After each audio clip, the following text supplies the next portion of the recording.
Hey, Michael here. I've got a special message for the leaders here who are watching this video.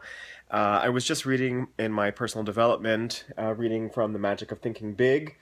I know this is a book that many of you have read, and I've read it a couple times, but I just came across one of the sections that it just hit me in a new way, and I wanted to share that with you. And it comes from page 84, and I just wanted to share exactly what this idea was. And it was believe it can be done. And the author talks about the story about this exercise that he gave to a group of people, where he basically said, "How many of you feel it's possible to eliminate jails in 30 years?" And at first, everybody comes up with all of these reasons of why they should not eliminate jails in 30 years. And they came up with these examples of some people are born criminals. If anything, we need more jails.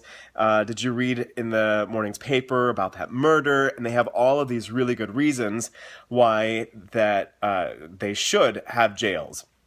So then he asked them to do this a little experiment. He said, just suppose that eliminating jails is a good thing and that we can do it.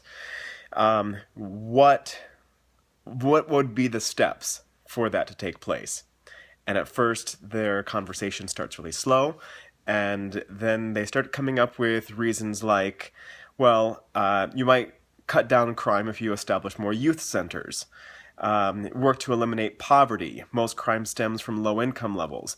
Conduct research to spot potential criminals before they commit a crime. Educate law enforcement personnel in positive methods of reform. And they came up with 78 different ways of figuring out what would have to be possible for them to eliminate the jails. So David Schwartz summarizes all of this in this sentence that I underlined and bracketed, and he just said, when you believe, your mind finds a way to do it. And this was the thing that just hit me, and I know there's so many times that I've struggled with belief, and just seeing how deep the belief is, if it's something that's superficial or if it's something that I'm actually believing.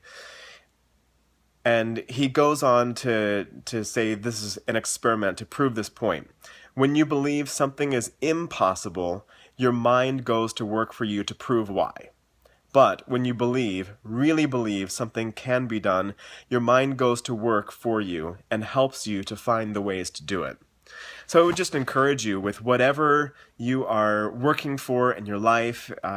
If there's something that you just feel like you're hitting a brick wall, if you ever find yourself saying, even just in passing, oh, it's impossible, I'll never be able to do it, that's for other people, I just want to encourage you to just do a little thought experiment and say, well, what if it were possible? What would be the steps that I would have to take to make this possible? And see what comes out of it. I know I'm going to be working with this, and I hope that helps you as well. Bye.